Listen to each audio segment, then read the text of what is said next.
Now, when we talk about sustainable use of biodiversity, what is sustainable use of biodiversity? Sustainable use of biodiversity means the use of its components in such manner and at such rate that it does not lead to long-term decline of biodiversity, and thus thereby maintaining its potential to meet the needs and aspirations of the present and future generations. So that is what sustainable use. So this sustainable use is elaborated, and elements of sustainable use is elaborated in Article 10 of CBD, and it says that we have to integrate these consideration of conservation and sustainable use of bioresources into national decision making, and we have to also support communities who have been customarily conserving and traditionally using the biological resources in a sustainable manner, and various ways of including customary use, sustainable use and different policies. All these things are mandates of the state governments, the national governments, to incorporate it in its decision making. So the convention has also adopted a voluntary guidelines called Addis Ababa Principles and Guidelines, which has 14 principles, which also have which also mentions that you need to have supportive policies, laws, institutions in order to effectively link all the governance level for sustainable use, and has 14 principles, very relevant. This is also incorporated in our India's legal system. We have the National Biodiversity Action Plan talking about sustainable use of biodiversity. We have also included a lot of a lot of policies and incorporated the sustainable use into these policies. For instance, we have our Conservation Strategy and Policy Statement on Environmental and Development. We have the Environmental Policy of 2006, National Wildlife Action Plan. All these recognize the sustainable use of biodiversity. But also we have the important legislation that deals with conservation and sustainable use of biodiversity is the Biological Diversity Act, and under the Biological Diversity Act, the National Biodiversity Authority and the State Biodiversity Board, they have the right to restrict and prohibit activities that are relating to biodiversity related activities on the basis that these have impact on the environment, these are unsustainable, etc. So that is a provision that's already there in our legislation. Now let's go to the focus areas. One is Article 8J related to Article 10C, which means how to protect the knowledge and the practice of indigenous and local communities and the practice associated with conservation and sustainable use of biodiversity.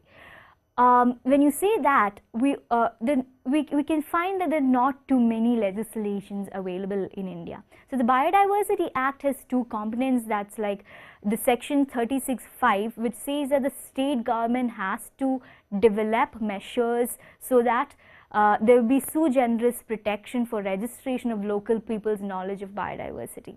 So, and also we have section 41C, which mandates the biodiversity management authorities for documentation of knowledge relating to biodiversity, also it for conservation and sustainable use, and also these are somewhere linked with the, you can link all these provisions with the indigenous and local communities right under Article 8J and Article 10C. We also have under Plant Varieties Protection and Farmers' Rights Act, the farmers' varieties that can be registered and benefit sharing can be done. So these are the some areas relating to protection of indigenous and local communities, right? But not really, we don't have extensive areas for that. But also the Traditional Forest Rights Act can also be viewed as a tool to kind of integrate this particular right of indigenous and local communities. Now I move on to the Biodiversity Inclusive Environmental Impact Assessment.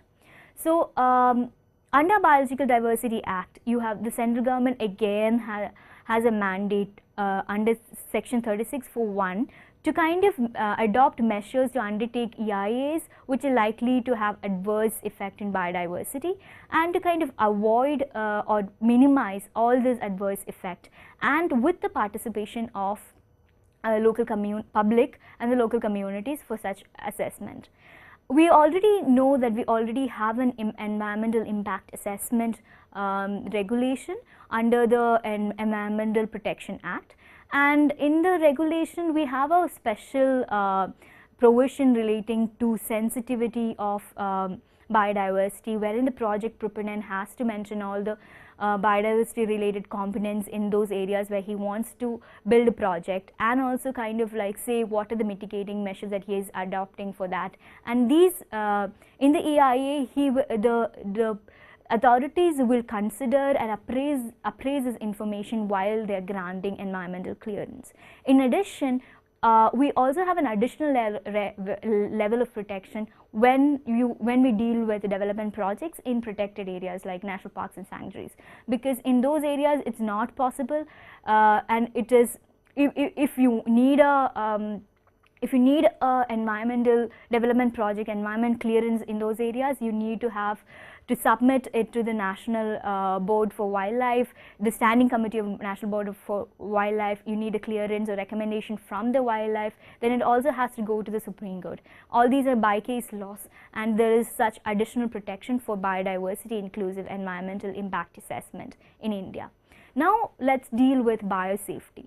As already mentioned, India has passed rules for biosafety, for regulating living modified organisms or genetically modified organisms or hazardous substance under the Environmental Protection Act.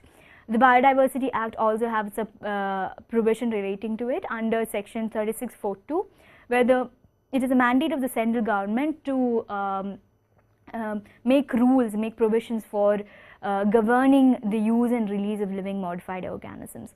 So the rules of India, that is rules for manufacture, use, import, export, storage of hazardous microorganisms, genetically engineered organisms or cells, 1989, kind of establishes 6 authorities or institutional bodies for regulating all these activities relating to living modified or genetically modified organisms, in which the Genetic Engineering Appraisal Committee is the most important body, and you cannot undertake any activity like import, export, transport, manufacture, a number of activities without the without the approval of Genetic Engineering Appraisal Committee. So whenever biotechnology companies want to buy a genetically modified organism, for example, if you want to develop a CRY gene, that is a genetically modified gene, or import a CRY gene, you need the permission of Genetic Engineering Appraisal Committee. If you want to develop a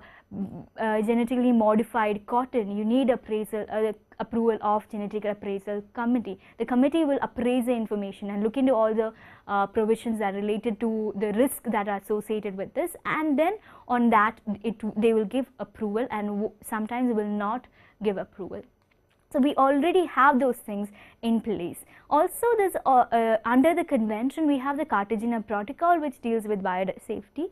It also look into transboundary movement of living or modified organisms, transit and handling, and it also needs certain procedures, which is like you need the person who is sending the living modified organism need to appraise the country who is receiving it, and you need the permission of the states which is into which it is imported. So all these regulations are there again in Cartagena Protocol. We are also a signatory to Cartagena Protocol, so we also have the obligation under the Cartagena Protocol dealing for safe handling of living modified organisms. So these are the topics that we have covered today.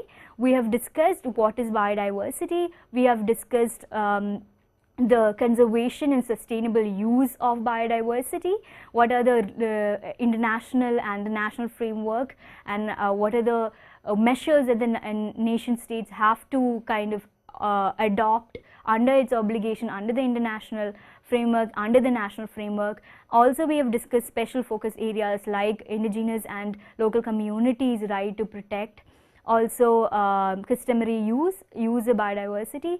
Also, we've discussed the inclusive biodiversity inclusive environmental impact assessment, and we've discussed biosafety regulations. So I think it was a informative discussion.